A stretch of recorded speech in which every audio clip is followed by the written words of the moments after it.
प्रेम दौड़ते हुए जल्दी से गाड़ी में बैठा और सीधे हॉस्पिटल गया। उसकी दादी इस वक्त बहुत ही क्रिटिकल कंडीशन में थी। जैसे ही वो हॉस्पिटल गया, उसको देखकर उसकी माँ अम्बा जी उसके गले से लिपट गई और कहने लगी, देख ना बेटा, तुम्हारी दादी को क्या हो गया है। वह ठीक तो हो जाएंगी ना। यह देख कर के प्रेम कहने लगा, मॉम आप शांत रहिए, उनको कुछ नहीं होगा, वह बिल्कुल ठीक हो जाएंगी। अम्बा जी बोली, तुम क्यों नहीं मान लेते हो उनकी बात को। ले आओ ना अपनी बहू को, जरा हम सब लोग भी देखें। बहू की पूरी प्रूफ दिखा तो दिए हो मुझे कि शादी कर लिए हो, लेकिन तुम बहू को लेकर क्यों नहीं आ रहे हो। अब प्रेम कैसे बताए कि उनकी बहू को वह तो अपने मतलब के लिए यूज किया है, सिर्फ़ और सिर्फ अपनी बात ऊपर करके रखा है, अपने मर्द होने का उसे गुरूर दिखाया है। वह अम्बा जी को वहीं चेयर पर बैठाया और अपने डैड अनुज सिंघानिया के पास गया और कहने लगा, डैड दादी ठीक तो है ना, उन्हें क्या हुआ, डॉक्टर क्या बोले। प्रेम के इतना कहने पर उसके डैड उसकी तरफ देखे और बोले, तुम क्यों नहीं उनकी बहू को लेकर आती हो। जब शादी कर चुकी हो तो फिर तुमको बहू को घर में लाने में क्या दिक्कत है। कोई परेशानी है तो मुझे बताओ। क्या बहू आना नहीं चाहती है तो भी बताओ, मैं लाता हूँ उसे। वह क्यों नहीं आएगी, वह ज़रूर आएगी। या फिर तुमने ऐसा कुछ किया है जिसकी वजह से बहू नहीं आना चाहती है।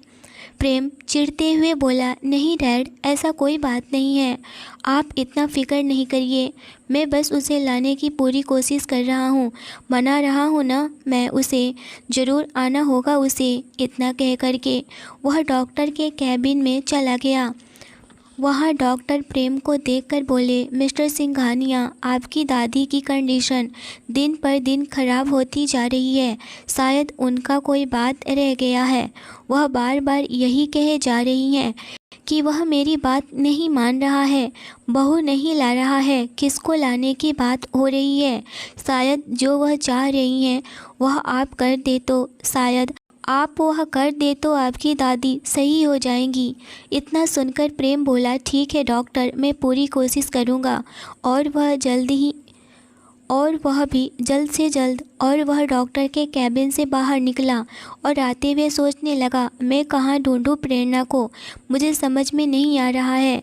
मैंने उससे रात उसके साथ जो कुछ भी किया, उससे तो वह बिल्कुल भी आना नहीं चाहेगी।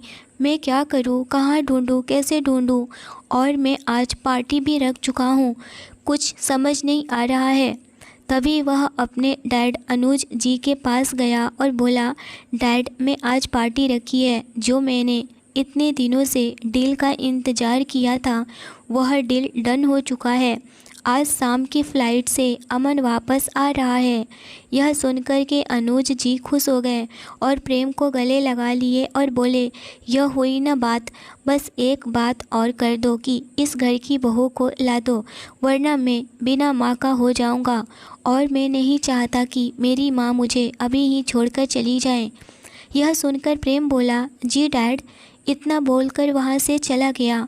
वह सीधे अपने सीक्रेट हाउस गया। वहाँ जाकर उसने अपने सारे आदमियों से बोला कि आज के आज ही यह लड़की मुझे मिल जानी चाहिए, किसी भी कीमत पर, हर हाल में। यह मेरी दादी का सवाल है और मेरी दादी को कुछ हो, मैं यह नहीं चाहता। आज के आज ही इस लड़की को मेरे सामने आना ही होगा। प्रेरणा तुम कहाँ हो, एक बार मुझे पता चल जाए कि तुम कहाँ हो तो मैं पाताल से भी मैं तुम्हें ढूंढ कर लाऊंगा। आज तुम्हें हर हाल में, हर कीमत पर आना ही होगा। वहीं दूसरी तरफ प्रेरणा के पैर में चोट लगने की वजह से वह आधे टाइम के बाद दोपहर में ही अपने घर चली गई थी।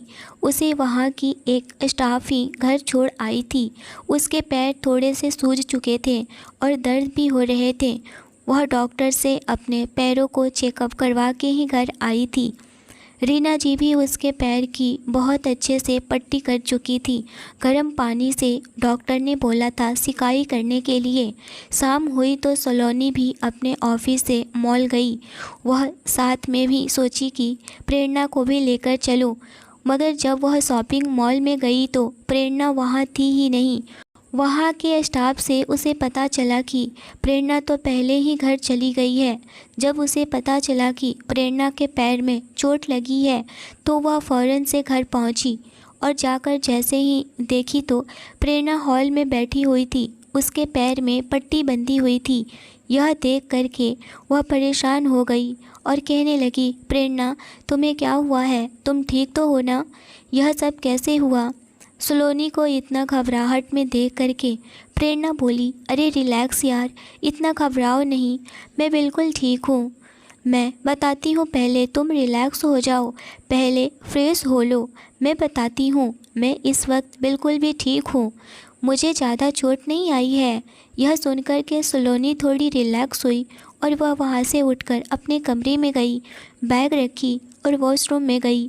जल्दी से हाथ मुंह धो करके फ्रेश हुई और वह फ़ौरन से हॉल में आई। हॉल में आते ही रीना जी ने उसके लिए पानी और कॉफ़ी बनाकर रखी हुई थी। वह बोली, लो बेटा, जल्दी से इसे पी लो और थोड़ी सी सांस ले लो। सलोनी पानी और कॉफ़ी को छोड़ करके वह पहले यह जानना चाहती थी कि आखिर प्रेरणा के साथ हुआ क्या है। वह प्रेरणा के हाथ को पकड़ करके अपने हाथों में ली और कहने लगी, बताना प्रेरणा, आखिर क्या बात है? क्या हुआ? कैसे हुआ यह सब कुछ?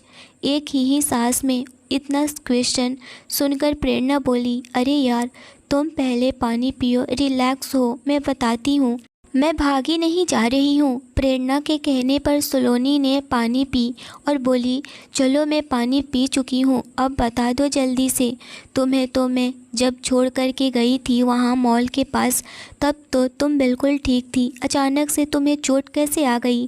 प्रेरणा बोली, जब तुम मुझे वहाँ पर ड्रॉप की और तुम आगे बढ़ गई तो मैं तुम्हें देखने के बाद वहाँ से रोड क्रॉस करने लगी, तभी अचानक से सामने से एक कार आ रही थी और मैं ज़्यादा ध्यान नहीं दे पाई, जिस वजह से मैं उस कार से टकराते टकराते बची।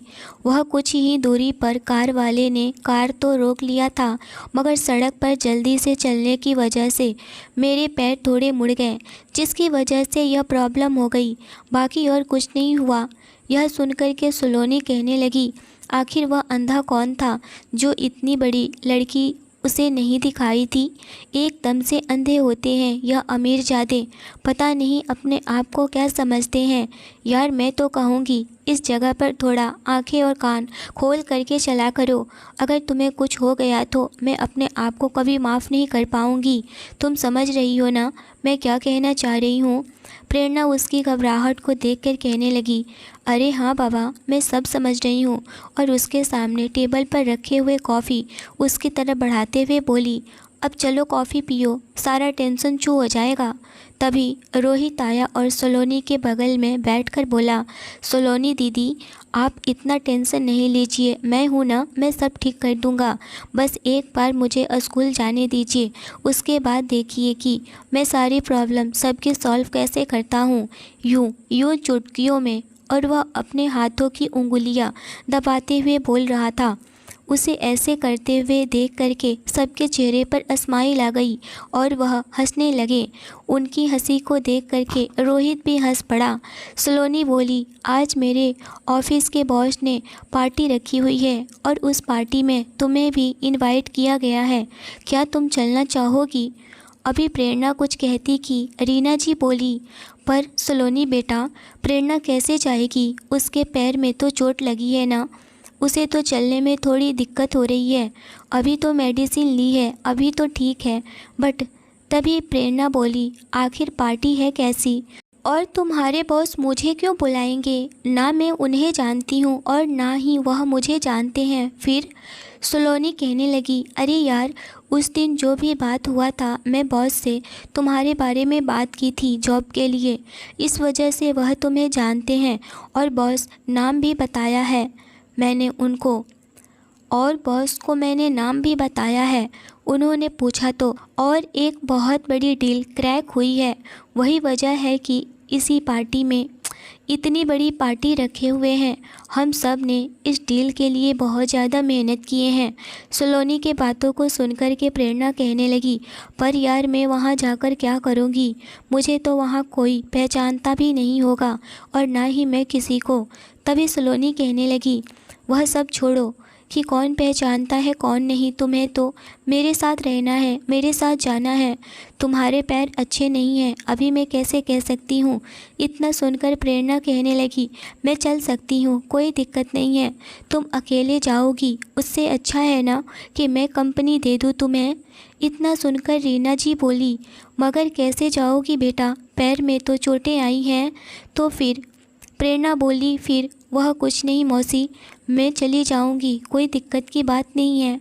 मैं डॉक्टर से चेकअप करवा चुकी हूँ, अभी मुझे रिलैक्स फील हो रहा है।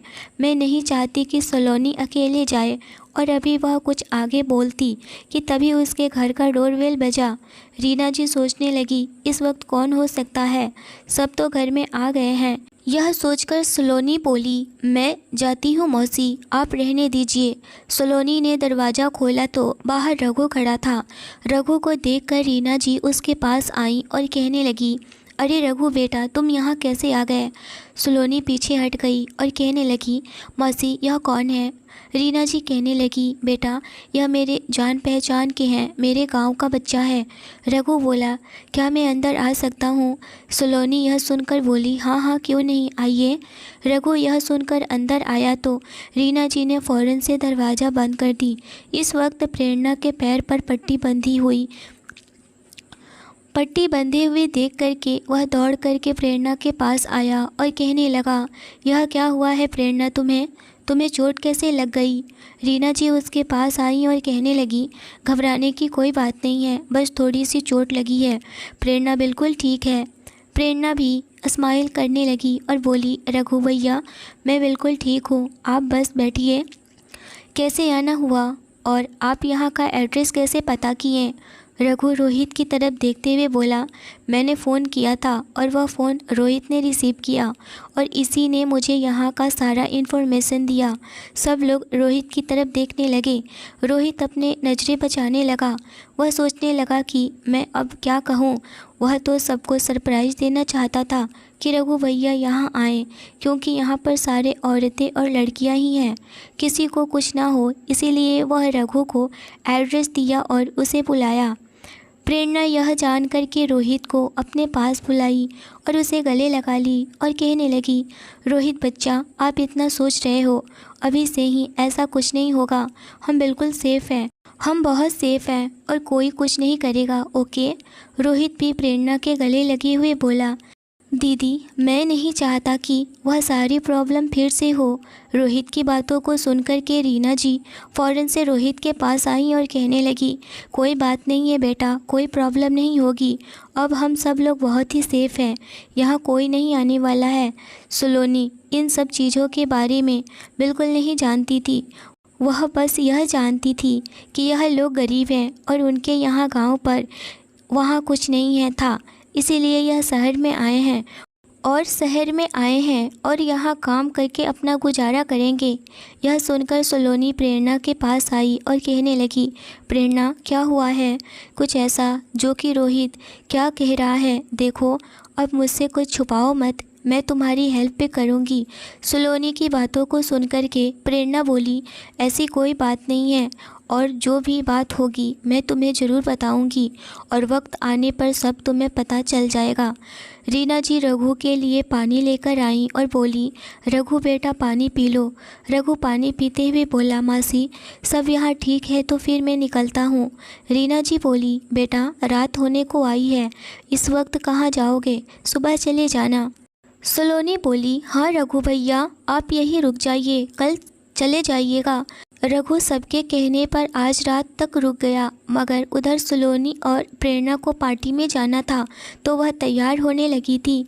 रघु कहने लगा, चलो आप लोगों को मैं ड्रॉप कर देता हूँ, मगर सलोनी कहने लगी, जी नहीं हम लोग चले जाएंगे, मेरी दोस्त आ रही है उसी के साथ में। प्रेरणा को बिल्कुल समझ में नहीं आ रहा था कि वह क्या पहने और वह इतनी बड़ी पार्टी पे तो कभी गई भी नहीं है, यह सब तो वह कभी देखी भी नहीं है लाइफ में। सलोनी से कहने लगी, यार मेरे पास तो कोई ऐसी पार्टी वाली ड्रेस है नहीं कि मैं पहनकर जाऊंगी, और वैसे भी मैं आज तक ऐसी पार्टी नहीं देखी और ना मैं कभी ऐसी पार्टी में गई हूँ। यह सुनकर सलोनी बोली, कोई प्रॉब्लम नहीं है, बस लोग होते हैं वहाँ और चुपचाप से मेरे साथ चलना है, कुछ करने की कोई ज़रूरत नहीं है। बस सब लोग वहाँ जाते हैं, अपने पसंद का खाते हैं और फिर थोड़ी बातें करते हैं और जो होता है वह सुनते हैं और फिर आ जाते हैं। और बड़े लोगों की पार्टी में थोड़े डांस वांस होता है, जिसको मर्जी हो वह डांस करता है। यह सुनकर प्रेरणा बहुत ही भोले तरीके से बोली, यार मुझे तो कोई डांस वांस नहीं आता है, मैं डांस नहीं करना चाहती। वह घबरा गई क्योंकि उसे डांस से नफरत सी हो गई थी। वह अपनी पिछली ज़िंदगी को फिर से दोहराना नहीं चाहती थी। उसकी घबराहट को देख करके सलोनी उसके पास आई और उसके हाथों को पकड़ कर के कहने लगी, कोई बात नहीं है मेरी जान, घबराने की कोई बात नहीं है, बस तुम मेरे साथ रहना, मुझे भी डांस नहीं आता। वहाँ जोर ज़बरदस्ती बिल्कुल नहीं है कि सबको डांस ही करना है। जिसकी मर्जी हो वह डांस करे, जिसकी मर्जी ना हो वह ना करे। चलो अब जल्दी से रेडी हो जाओ और यह साड़ी पहन लो। सलोनी उसके सामने एक साड़ी रखी। वह साड़ी बहुत ही खूबसूरत थी, पिंक कलर की साड़ी। वह कहने लगी, सलोनी अगर मैं यह साड़ी पहनूंगी तो फिर तुम क्या पहनोगी? सलोनी बोली, मेरे पास पार्टी वाले ड्रेस हैं, मैं पहन लूँगी, तुम बस यह पहन लो, क्योंकि मुझे पता है कि तुम फुल ड्रेस पहनना पसंद करोगी। यह सुनकर के प्रेरणा बोली, हाँ, और वह साड़ी पहनने लगी। वह पिंक साड़ी में बहुत ज़्यादा खूबसूरत लग रही थी। वह जब रेडी हो गई तो सलोनी कहने लगी, वाह प्रेरणा, तुम तो काफ़ी साड़ी में जच रही हो, अब चलो बैठो, मैं तुम्हारा थोड़ा सा मेकअप कर देती हूँ। यह सुनकर प्रेरणा बोली, मेकअप मुझे अच्छा नहीं लगता है। सलोनी कही, चलो बस थोड़ा सा। सलोनी ने फटाफट से थोड़ा सा मेकअप किया और ख़ुद भी मेकअप की। वह एक बहुत ही ब्लैक कलर की खूबसूरत सी गाउन पहनी हुई थी। वह भी काफ़ी सुंदर लग रही थी। दोनों जब बाहर आई तो दोनों को देखकर रोहित और रीना जी पूरी तरह से हक्की बक्की उन दोनों को देखने लगी थी। कहने लगी, वाह तुम दोनों कितनी खूबसूरत लग रही हो, किसी की नज़र ना लगे। रीना जी फ़ौरन से अपने आँखों के किनारे से काजल निकाली और प्रेरणा के कान के पीछे लगा दी और सलोनी को भी काजल लगाई और बोली, आप दोनों अच्छे से जाना और अपना ख्याल रखना और फटाफट से पार्टी से आने की कोशिश करना, ज़्यादा रात ना हो पाए। सलोनी बोली, डोंट वरी मौसी जी, मैं बिल्कुल इस बात का ख्याल रखूँगी और मैं प्रेरणा का भी ख्याल रखूँगी। मुझे पता है कि प्रेरणा को लेकर आपको बहुत ज़्यादा टेंशन है, तो आप फ़िक्र नहीं करिए, मैं यहाँ का सब जानती हूँ और मैं ऐसा कुछ भी होने नहीं दूँगी। रोहित प्रेरणा के पास गया और बोला, दीदी जल्दी आना, मुझे नींद नहीं आएगी जब तक आप नहीं आएंगी। यह सुनकर प्रेरणा बोली, रोहित ऐसी बातें नहीं करते हैं, आप सो जाना, मैं बहुत जल्द आ जाऊंगी। और सलोनी रोहित की बातों को सुनकर के कही, रोहित बच्चा अब बिल्कुल भी फ़िक्र नहीं करिए, हम दोनों बहुत जल्द आ जाएंगे, आप सो जाना, बच्चे ज़्यादा रात तक नहीं जगते हैं। यह बोल करके प्रेरणा और सलोनी दोनों रीना जी के गले लगी और दोनों बाहर निकल गईं। तभी सलोनी का फ़ोन बजा। उसने जल्दी से फ़ोन उठाई। वह कोई और नहीं बल्कि श्रुति थी। श्रुति सलोनी के घर के सामने कार में बैठी थी। कहने लगी, फटाफट से आ जाओ, मैं तुम्हारा यहीं पर वेट कर रही हूँ। रीना जी उन दोनों को दरवाजे से ही देख रही थी। सलोनी और प्रेरणा दोनों उस कार में बैठ गईं। रीना जी दरवाज़ा लॉक करके अंदर चली गईं। वहीं सलोनी को आते हुए देखकर श्रुति कहने लगी, यार मुझे लगा कि तू अभी और लेट करेगी, चल आजा, बैठ जल्दी, यह कैब पापा ने पहले से बुक कर दिया था, आ जाओ। और प्रेरणा को देखकर श्रुति बोली, यार यह कौन है? सलोनी बोली, यह मेरी बहन है और दोस्त भी। अभी सलोनी कुछ बोलती की तभी श्रुति कहने लगी, अच्छा इन्हीं के बारे में तुमने बॉस से बात की थी जॉब के लिए और फिर शॉपिंग मॉल में? सलोनी ने हाँ में सर हिलाई तो श्रुति अपना हाथ आगे की और बोली, हाय आई एम श्रुति। यह देखकर प्रेरणा ने भी अपना हाथ आगे की और श्रुति से हाथ मिलाई और बोली, हेलो आई एम प्रेरणा। और तीनों आपस में बातें करते हुए सिंघानिया फार्म हाउस पहुंची। यह पार्टी फार्म हाउस में होने वाली थी क्योंकि सिंघानिया मेंशन में इस वक्त कोई भी नहीं चाहता था कि पार्टी हो, क्योंकि प्रेम की दादी की तबीयत बहुत ज़्यादा ही क्रिटिकल थी। इसी वजह से वह लोग पार्टी सिंघानिया मेंशन ना करके सिंघानिया फार्म हाउस पर ही करने का फ़ैसला किया। सब लोग उस पार्टी में पहुंच चुके थे। जैसे ही सिंघानिया फार्म हाउस आया तो श्रुति ने अपने कैब वाले से बोली, भैया आप यहीं पर रोक दीजिए। वह आदमी वहीं पर अपनी गाड़ी रोक दिया। तीनों बाहर निकली और सिंघानिया फार्म हाउस में एंटर की। बाहर से सिंघानिया फार्म हाउस का डेकोरेशन बहुत ज़्यादा ही लग्जरियस था। सलोनी और श्रुति के लिए यह सब कुछ नया नहीं था, बट प्रेरणा के लिए तो यह सब कुछ बिल्कुल ही नया था। वह उस जगह को देखकर पूरी तरह से हैरान थी। ऐसी जगह उसने पहले कभी नहीं देखी थी और इतना लग्जरियस तो बिल्कुल भी नहीं। वह सलोनी से बोली, यार इतना अच्छा डेकोरेशन मैंने आज तक नहीं देखा, इतना अच्छा घर तो देखा ही नहीं। प्रेरणा को इस तरह से हैरान होते हुए देखकर श्रुति बोली, डोंट वरी, अभी देख लो, कोई दिक्कत की बात नहीं है। अभी अंदर चलते हैं, उसके बाद आप वहाँ भी देख लीजिएगा। और इतना अच्छा सब कुछ अरेंजमेंट है कि आप बस देखते ही रह जाएंगी। बाहर स्विमिंग पूल था, छोटे छोटे पौधे थे, बहुत ज़्यादा ही उस पर अच्छे से लाइट डेकोरेट किया गया था। वह काफ़ी ज़्यादा ही खूबसूरत लुक दे रहा था। एक अलग ही एनवायरनमेंट क्रिएट किया गया था। उसे देखकर प्रेरणा तो पूरी तरह से उसमें खोसी गई थी। और प्रेरणा को इतना खुश देखकर सलोनी प्रेरणा का हाथ पकड़ी और बोली, चले फिर। वह हाँ में सर हिलाई और धीरे धीरे जाने लगी, क्योंकि उसके पैर में थोड़ी बहुत अभी भी दर्द हो रहे थे। सलोनी और प्रेरणा जैसे ही अंदर एंटर की, तब तक अमन प्रेरणा को दिखा। अमन को दूर से ही प्रेरणा देख चुकी थी। वह बहुत ज़्यादा ही हैरान थी कि यह इंसान यहाँ क्या कर रहा है। यह मैं जो सोच रही थी, सच में वही लोग तो नहीं है ना। मैं यहाँ क्यों आई, मुझे आना ही नहीं चाहिए था। और वह सलोनी का हाथ अपने हाथों से छुटाने लगी। यह देख कर के सलोनी बोली, क्या हुआ, सब ठीक तो है ना, तुम इतना परेशान क्यों हो रही हो। प्रेरणा बोली, मुझे नहीं जाना है, मुझे यहीं से घर जाना है। प्रेरणा के चेहरे को देखकर कोई भी पता लगा सकता था कि प्रेरणा इस वक्त काफ़ी परेशान है। उसे देखकर सलोनी बोली, क्या हुआ, इतनी परेशान क्यों लग रही हो, कुछ बात है तो मुझे बताओ। प्रेरणा बोली, यार मुझे यहाँ नहीं आना चाहिए था, मैं अंदर नहीं जाऊँगी, मैं घर जा रही हूँ, प्लीज़ चलो ना यहाँ से।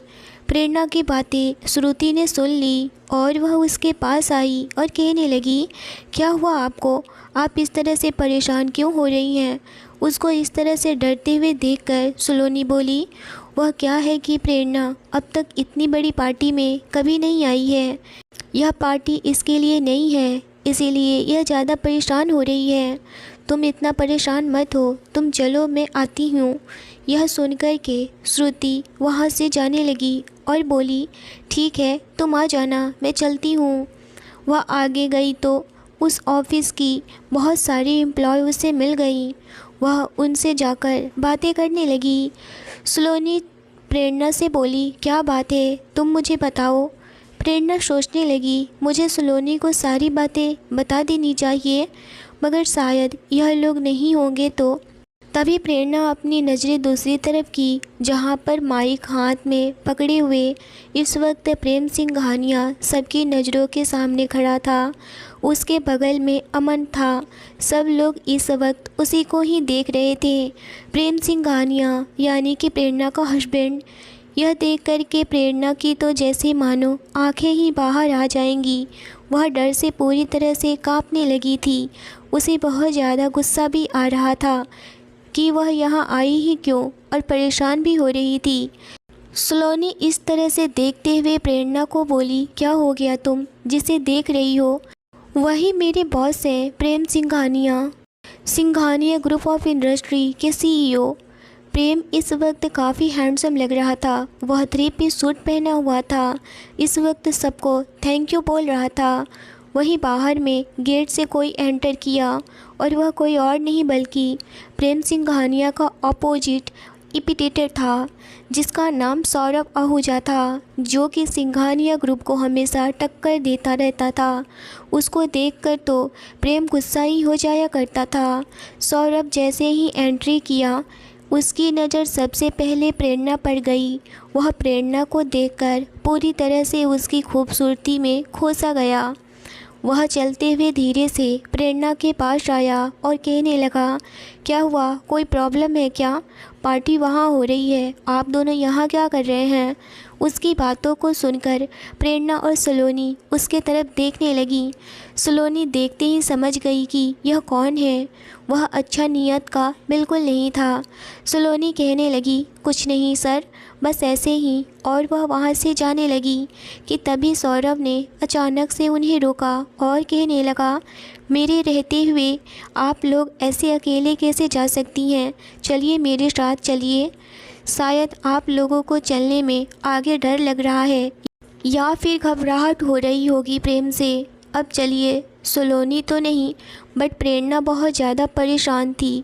एक तो उसे प्रेम को देख करके बहुत ज़्यादा ही दुख हो रहा था कि यहाँ नहीं आना चाहिए था। अब पता नहीं यह दूसरा भला क्या चीज़ है। वह फ़ौरन से बोली, मैंने कहा ना आपसे कि आप यहाँ से चले जाइए, आप क्यों जिद कर रहे हैं? हम आपके साथ नहीं जाएंगे, हम बाद में जाएंगे, आपको इतनी प्रॉब्लम क्यों हो रही है? इतना सुनकर के सौरभ बोला, वह आपने क्या खूब कहा, सच में आप यही हैं और पार्टी वहाँ चल रही है, तो आप देख रही हैं पार्टी। हम खुद से चले जाएंगे, मगर मेरा मन है कि मैं आपके साथ नहीं जाऊँ उस पार्टी में, ओके? क्योंकि आपके साथ जाने से मेरी पार्टी में जाने का रौनक ही बदल जाएगा, तो लेट्स गो। यह सुनकर के प्रेरणा 2 सेकंड के लिए सोच में पड़ गई कि अगर मैं इस इंसान के साथ में जाऊंगी तो प्रेम देख कर के पूरी तरह से हैरान हो जाएगा। शायद मैं इस इंसान के साथ जाऊंगी तो वह चाहकर भी कुछ नहीं कर सकता है मेरे साथ, और अगर कुछ करेगा भी तो मैं बाद में देख लूँगी। वैसे मेरा इस पार्टी में जाने का मूड तो बिल्कुल भी नहीं था, मगर इस आदमी की वजह से मुझे लग रहा है जाना होगा, क्योंकि सलोनी ने प्रेरणा को उसके कान में चुपके से बता चुकी थी कि यह सौरभ आहूजा है, जो कि कभी भी प्रेम के साथ में नहीं बनता इसका। फिर भी इन लोगों की पार्टी और डील साथ में चलती रहती है। यह सुनकर के प्रेरणा को थोड़ा सा हिम्मत मिला और वह उसके साथ चलने के लिए राजी हो गई। सलोनी भी उसके साथ चलने लगी। पार्टी में जैसे ही सौरभ आहूजा एंट्री किया तो सब लोग उसे देखकर हैरान हो गए। उसे बिल्कुल भी बिलीव नहीं हो रहा था कि सौरभ आहूजा भी इस पार्टी में आएगा, क्योंकि सब लोग जानते थे कि सौरभ के साथ प्रेम का बिल्कुल नहीं बनता। मगर वह लड़की कौन है उसके साथ में, उसे देख कर के काफ़ी ज़्यादा ही सबको फ़र्क पड़ने लगा, क्योंकि प्रेरणा सच में आज बहुत ज़्यादा ही खूबसूरत दिख रही थी। तभी अचानक से प्रेम की नज़र प्रेरणा पर गई। वह सौरभ को दूर से ही देख चुका था। उसने सौरभ में कोई भी इंटरेस्ट नहीं था, मगर वह सौरभ के साथ में प्रेरणा को देखकर पूरी तरह से अपनी नसें खींच लिया था। उसके हाथ की मुठ्ठियाँ गुस्से से तन गई थी। उसकी आंखें पूरी तरह से गुस्से से लाल हो गई थी। वह बिल्कुल समझ नहीं पा रहा था कि यह लड़की इस इंसान के साथ में क्या कर रही है, मगर इस बात से वह खुश था कि मैं जिस लड़की को ढूंढ रहा हूँ वह लड़की चलकर मेरे पास खुद आई है। यह उसके लिए बहुत ही खुशी का मौका था। वह फ़ौरन से तेज़ कदमों के साथ चलते हुए प्रेरणा के करीब गया और सबको लगा कि वह सौरभ के पास जाएगा, मगर यह वह लोग नहीं सोचे थे कि कभी भी वह प्रेरणा का हाथ पकड़ के उसे खींचते हुए अपने फार्म हाउस के अंदर लेकर गया। वहाँ जितने भी लोग थे सब एकदम से आंखें बड़ी किए हुए यह सब कुछ देख रहे थे कि अचानक से यह लड़की को किसी ने कभी नहीं देखा और मिस्टर सिंघानिया ऐसे उस लड़की का हाथ पकड़ के कहाँ लेकर जा रहे हैं। प्रेरणा भी उससे अपना हाथ छुड़ाने की कोशिश कर रही थी, मगर वह सिर्फ प्रेरणा को ही गुस्से से देख रहा था। सलोनी भी एकदम से यह सब देखकर हैरान थी कि आखिर उसका बॉस कैसे प्रेरणा को जानता है। जो इस तरह से उसका हाथ पकड़ के लेकर जाने का क्या मतलब बनता है? प्रेम सर तो कभी ऐसा नहीं है। तभी सलोनी के पास श्रुति आई और कहने लगी, यार सलोनी, यह क्या हो रहा है? यह लड़की तो तुम्हारे साथ आई थी ना? और यह प्रेम सर प्रेरणा को कैसे जानते हैं? यह प्रेम सर प्रेरणा के साथ में क्या करने वाले हैं? इस तरह से उसे कहाँ लेकर गए हैं? वही प्रेम प्रेरणा का हाथ पकड़े हुए उसे अपने कमरे में लेकर के गया। उसे ले जाकर दरवाज़ा बंद कर दिया और बोला, प्रेरणा तुम कहाँ चली गई थी? मैंने तुम्हें कहाँ कहाँ नहीं ढूंढा। मैंने वह गलती उस रात किया, मुझे माफ़ कर दो। मैं नहीं जानता था कि यह सब कुछ। प्रेम बोले जा रहा था, मगर प्रेरणा इतनी ज़्यादा नाराज़ गुस्से में थी और डरी हुई थी कि वह बिल्कुल भी सांस लेना भी भूल गई थी।